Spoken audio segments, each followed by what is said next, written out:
There are a lot of unlucky assignments for Russian soldiers in Ukraine these days.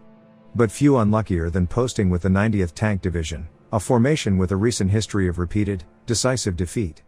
The 90th TD, with its 3 tank regiments and single motorized infantry regiment, on paper possesses nearly 300 T-72 tanks plus BMP-2 and BTR-82 fighting vehicles and self-propelled artillery, all manned by around 10,000 people.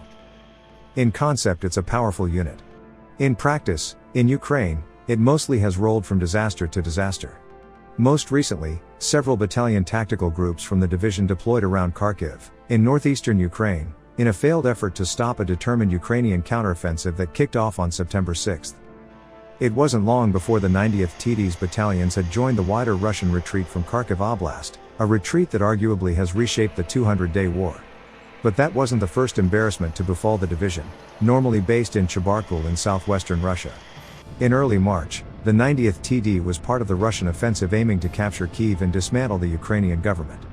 On the evening of March 9, a column from the 90th TD, dozens of T-72s, BMPs and BTRs in orderly straight lines, rolled into the town of Brovary, adjacent to Kyiv on the left bank of the Dnipro River. Ukrainian artillery targeted the vehicles at the front and rear of the column, striking several of them and forcing the Russians to retreat.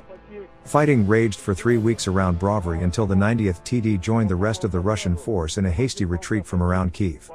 One of the 90th TD's regimental commanders reportedly died in the long battle. In the months between Kyiv and Kharkiv, the 90th TD gained a handful of Russia's rarest and best BMP-T fighting vehicles and fought alongside airborne forces around the city of Lysychansk, in eastern Ukraine's Donbas region. The Donbas fighting is the brightest chapter in the 90th TD's tragic recent history. With its retreat from Kharkiv, the 90th TD now has a 1-for-3 record in Ukraine. 1 somewhat successful campaign and 2 decidedly unsuccessful ones. It's not alone, of course. The 3rd Army Corps, a reserve formation made up of middle-aged men, drunks and ex-prisoners, had its baptism of fire around Kharkiv and also got beat, making it 0 for 1. Of course, better units with better records also suffered humiliation as a dozen eager Ukrainian brigades punched through Russian lines east of Kharkiv last week. The 1st Guards Tank Army, arguably the best of Russia's conventional formations, lost half its T-80 tanks in the counteroffensive.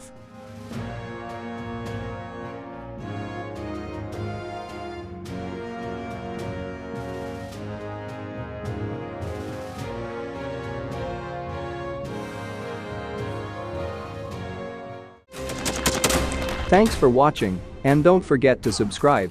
Also, if you want to support Warthog Defense, please become our member and get early access to new videos, exclusive members-only videos, and become administrator in comment section. The membership link is in the description. Rescues every day. We had a guy last week, it's 6 rescues in 6 days. He's doing the job every day.